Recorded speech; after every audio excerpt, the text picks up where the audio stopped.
Hey guys, on today's episode, hold on, I'm getting an alert. Warning, a dangerous man who exercises his right to the Second Amendment is on the loose in your area. Stay home, stay safe, and let Big Brother handle it. The suspect's name is Phil Raboli, and he's with the Minuteman Moment. Even though Congress passed another infringement on our Second Amendment rights, they just haven't had enough and they're dying to do it again.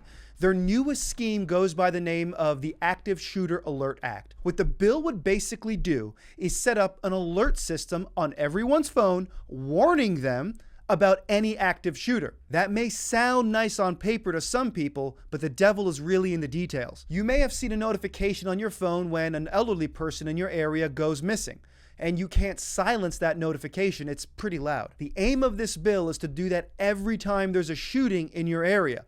But this is a really poorly written bill. You probably think that when Congress writes a law, they know how it's going to work in practice, but you couldn't be further from the truth. Instead, they write really vague laws that federal agencies who are unaccountable to you decide how to enforce. It's a pretty smart system if you don't want to be held accountable for your terrible laws. But it's pretty awful if you believe your elected representatives should be held accountable for the laws they pass, and this bill is no exception. There are a few things defined in it, but for the most part, we have no idea how this is going to look in practice. What we do know is that one of the bureaucrats listed in the bill who's going to be given all of this authority is Secretary of Transportation, Mayor Pete Buttigieg. Since he's campaigned for president, he's on record as a red-hot gun grabber, voicing support for universal background checks, red flag gun confiscation orders, a ban on assault weapons, and a ban on high-capacity magazines, a hate loophole, which he says is a ban on anyone convicted of a hate crime,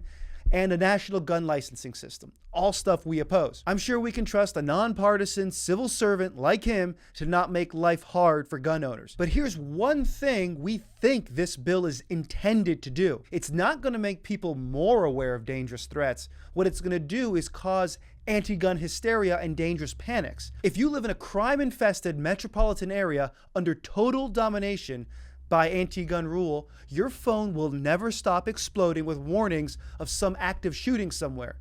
But if you live in a rural area where guns are pretty normal, if someone is out hunting or doing target practice, that's not a reason to alarm someone about an active shooter. There's no clear exclusion of shootings in self-defense.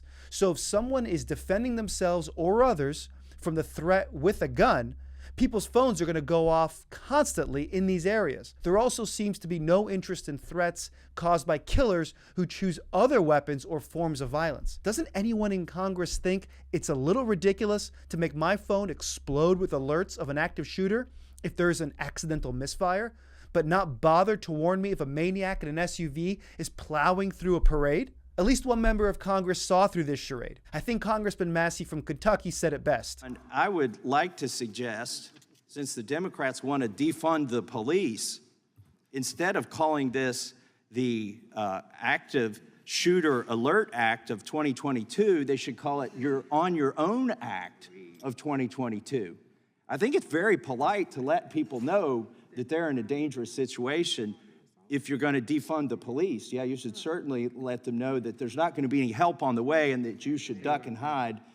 But that doesn't apply, actually, in the 26 states that have decided to institute constitutional carry, where law-abiding gun owners can carry a firearm. In fact, you may want to rename this the Lock and Load Act of 2022, because the good guys with the guns, I don't know if the Democrats know this, Mr. Benson pointed it out, but the good guys with the guns are going to be loading their guns when they get this alert. So you could, I don't know if you should call it the Lock and Load Act of 2022 or the You're On Your Own Act of 2022. Probably depends on if you live in a Democrat-controlled crime-ridden area, which gets me to my next point. You know, when you hear a gun go off in Lewis County, Kentucky, it's 10,000 to 1 odds that is a legal discharge of a firearm. And the one chance that it's not, they're probably poaching a deer, okay?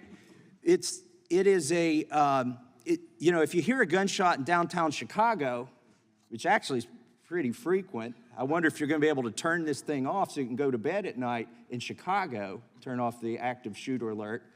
Otherwise, nobody in Chicago is going to get any sleep.